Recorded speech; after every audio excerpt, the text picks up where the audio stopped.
Ende Shamim. Mu kwetegekera n'okulonda akalulu ka 2026 bannayuganda bangi baavaayo okwemulugunya ku nsonga eziwerako ezaali tezigenda bulungi era ng'akakiiko k'ebyokulonda nako kaafuba okulungamya ku bimu ku ebyo ebyali birumira ko n'engeri ebitongole by'ebyokwerinda gye byali byenyigira mu nteekateeka zino.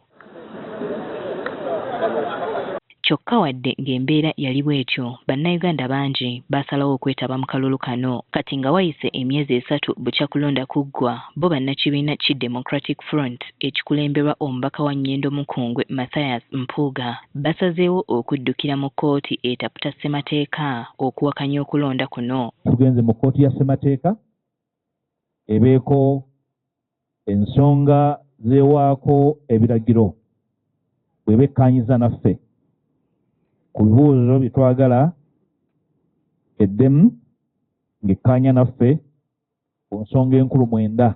Nga basinziira ku kitebe kyabwe erungujja mu divisioni y'e Lubaga, Mpuuga awaddeyo ensonga 9 ze baagala kkooti eno erungamyeko. Mu nsonga zino 9 kuliko eky'akakiiko k'ebyokulonda obutalamba bifo mulonderwa, engeri akakiiko k'ebyokulonda gye kaagulamu obuuma, ensobi mu nkalala z'abalonzi, abaavuganyiza ku kkaadi z'ekibiina obutabasaba mikono, amagye okwenyigira mu kalulu, akakiiko obutalangirira bululu bwa pulezidenti ku mutendera gwa disitulikiti, bannayuganda abali ebweru obutalonda, obutagabana byava mu kulonda n'abeesimbyewo, ko n'akakiiko obutawandiisa DF ng'ekibiina ekirina ababaka mu Parliament. Era kkooti ya ssemateeka yayisizza dda ekiwandiiko ekitegeeza ssaabawolereza wa gavumenti nakyo k'ebyokulonda ne babayisa embuga babitebye. Mpuuga era alabudde bannayuganda okukomya okusuutasuuta abakulembeze be bamanyidde ddala nti obuwanguzi banyaga bunyage ku bannaabwe. Kubanga bamala okubba obululu ate be bamu be baalirira ebitooke basimbira ebitooke ababbi obululu. Kane neebuuza nti bannayuganda nabo magoma gavugira akola ki aliwo tebalina bulumi mu mbeera gye oluna gye kukwatibwamu. Ono talemye kwogera ku eyali mukama we era akulembera ekibiina ki National Unity Platform Robert Kyagulanyi Ssentamu okudduka n'alikulira eggwanga n'aleka abawagizi be nga bavundira mu makomera. Ono agamba nti ekisinze okubasoomooza ng'ab'oludda oluvuganya kwe kweyogereranga amafuukuule so nga bandikwataganye okusobola okuggyako nnakyemalira.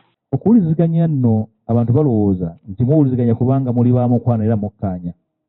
Ekyokuba nga temukkaanya y'ensonga esinga obukulu lwaki mulina okuwuliziganya. Ezo kyentwala kikulu. Muwuliziganye mwogereko yemutakkaanyaako. Opposition ekkataaliri gy'eri okuyiga okugoberera ebyo byesuubiza. Okwogera obwogezi n'okutambula ng'otadde ekifuba tekirina gwe kiyamba.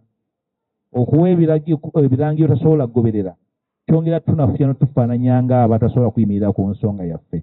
Ebyo nga biri bityo, Mpuuga alaze obweraliikirivu olwa gavumenti okusengula n'okugobaganya abantu abakolera ku nguudo awatali kusooka kubateekerateekera waakudda.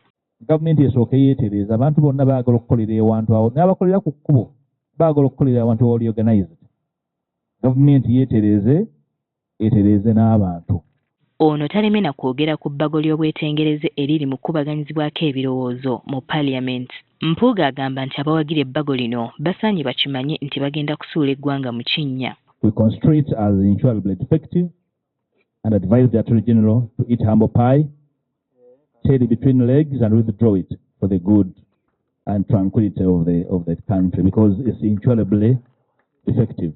Olw'okuba nti Mpuuga yawangulwa ku ky'omubaka wa Nnyendo Mukungwe mu kalulu akawedde ng'ate ekibiina ky'akulembera tekyasobola kuwanguza mubaka yenna, ono agamba nti kati amaanyi ekisanja ekijja wakugateeka mu kuzimba emirandira gy'ekibiina kino okulaba ng'akiteeka ku mwanjo gw'ebyobufuzi bwa Uganda mu biseera ebijja.